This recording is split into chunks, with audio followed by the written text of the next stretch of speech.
Hey guys, this is James with RogueDuelist Trade, and on this channel we talk about current and upcoming Yu-Gi-Oh product and whether or not you should invest your money in order to profit. So we are going to be starting another two-part series on a risk analysis for an upcoming product later this year, which is Maximum Gold. So we haven't had a gold print product since about 2016, so it's been 4 years, but we are going to be getting an upgraded gold rarity, which we are going to be discussing in this video in our second part video to Maximum Gold. So guys, as a forewarning, we have very limited information right now, just like we did with the 2020 Megatons video, but there is some information that Konami's given us, and there's some history that we can look at to kind of make some educated guesses as we grade the risk analysis as to whether or not we should invest in Maximum Gold. Now guys, remember, this is a two-part series. In this video, we're gonna go over the potential chase cards and look at the current valuation for the previous gold products that have come out back in 2016 and 2015. Now in the part 2 video, we're gonna go through the entire analysis and conclude our discussion on investing in this product. Guys, before we jump in, as always, for the YouTube algorithm,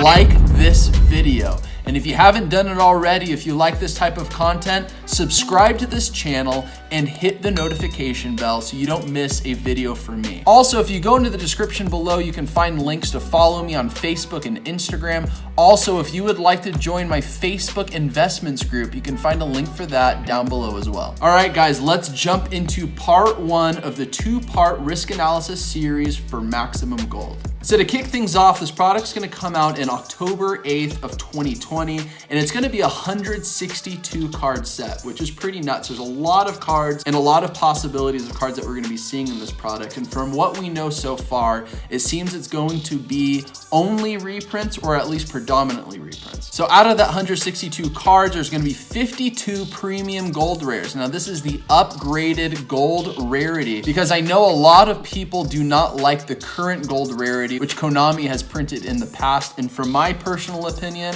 I think this new gold rarity is pretty sweet. I like it a lot. And then we are also gonna be seeing 110 gold letter rares. So I guess to go along with the theme of the Maximum Gold box, we are going to be getting 110 rares, but instead of the silver lettering, they're going to be gold lettering, which is kind of interesting. Each box is gonna contain 4 packs, and every pack is going to contain 7 cards. So out of the 7 cards, you're gonna have 5 gold letter rares, and then you're gonna have 2 of the premium gold rares. So in every single box, you're gonna be getting a total of 8 premium gold rares. So obviously this rarity isn't hard to pull. You're gonna be getting plenty of it in every single box. So directly from Konami, this is what they have out online on this product so far. So premium gold rares are the ultimate evolution of the Yu-Gi-Oh trading card game gold rares.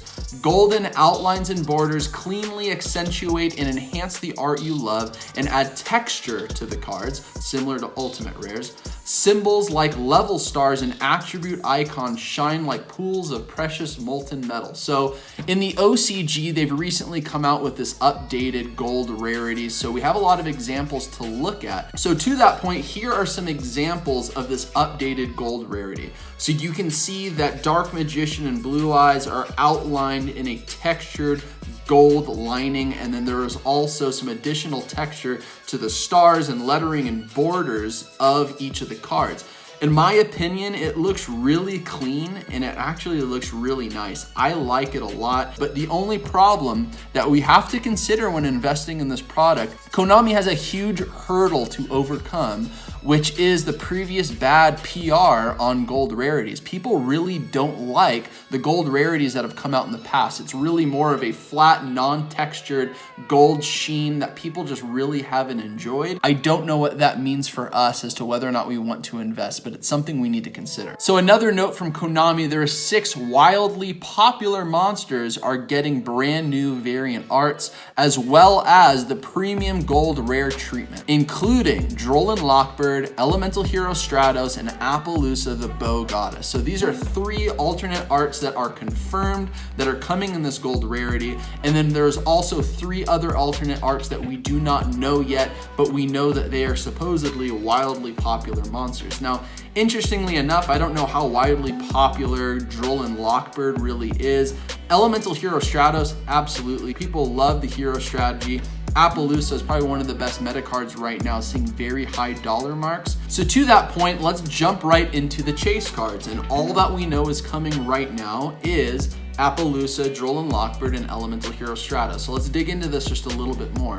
Right now, the highest rarity for Droll and Lockbird is an ultimate rare, the same with Stratos, and then Apollousa has a Starlight rare right now in the marketplace. So they're gonna be getting alternate arts. We've seen in Duel Overload that alternate arts don't always do very well as it comes to price. I believe Chaos Levineer, when it came out in Duel Overload, was only about like $4, $3 on the release, and I think it's gone up a little bit since then. But honestly, alternate arts doesn't mean that there's going to be a ton of value. In the premium gold treatment, again, Konami has a huge hurdle to overcome. Are people going to be sold on the idea that that might be a better rarity or another rarity to consider over others? In the reprint market in general, there could be cards that were $30 or something, and then they get reprinted and they're so much easier to pull, and then they're only like $4, $5, sometimes even lower than that. Again, Duel Overload's a perfect example for a lot of the Medolce cards that got reprinted. They were sitting at like 40 bucks, and then on release, they were like $3. So I definitely want to take all of the risk into consideration, but Apollousa, an alternate art of Stratos, a card that's been around for years, Droll and Lockbird as well, has had several reprintings, and now they are getting an alternate art in the premium gold rarity. And we can also anticipate 3 more what Konami would consider to be very popular cards getting alternate arts in this new rarity as well. We're gonna talk about this in the part 2 video, but the Gold Series products has a history of reprinting tournament level cards or just like meta relevant cards. With that being the case, again, we'll talk about that in part 2, so make sure you see that video. I felt the score was teetering towards a 3.5. But I decided to give some benefit of the doubt to this, and I put it up to a 4 because I think there's definitely going to be a lot of good reprints in this product. The only problem is it's competing with the Megatens. So where are all of the really good reprints going to be? We know Apollousa is going to be here. I think I'm going to go on a limb and put this as a 4 right now. Current card support buyout. In this case, what we're going to do for this metric is we're going to look at the previous pricing for the previous Gold Series products that have come out in recent years. Most recently was 2016 and 2015, and see how well their value has increased over time for sealed product. So let's go ahead and start with Premium Gold Infinite Gold. So this came out in 2016, and believe it or not, this was the last time Konami printed gold rares, probably because it did so terribly, but now we're getting this new rarity, so I think they're hoping to change that.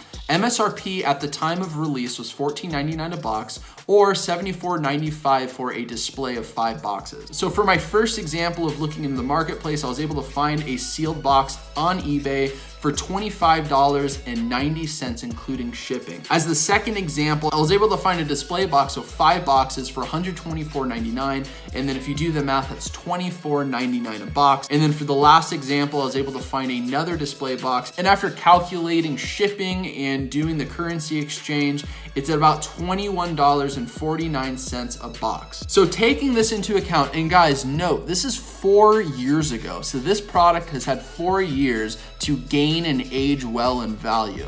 So it was $14.99 a box MSRP. The average cost per box from those 3 examples that I just gave is $24.13. Now, if you look at that, that is only a 61% increase in value over the past 4 years. Now, that isn't bad, but it is not that good considering Legendary Duelists. But Legendary Duelists have seen tons of increased value in just a year's time. Looking at Magical Hero as an example, that went up by nearly a multiple of 2 in value considering MSRP. So our next one that we're gonna go through is the previous gold product from 2015, which is Premium Gold Return of the Bling, which I actually think is very hilarious that Konami used the word bling in their product.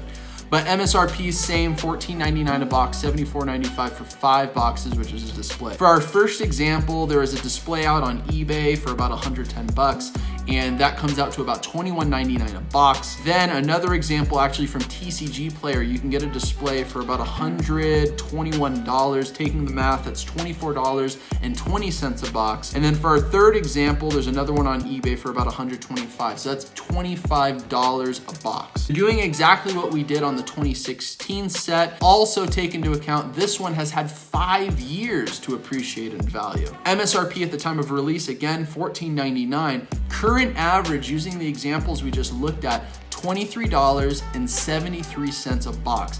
Now it's actually worse in its valuation than the 2016, and this one has had an extra year to appreciate in value.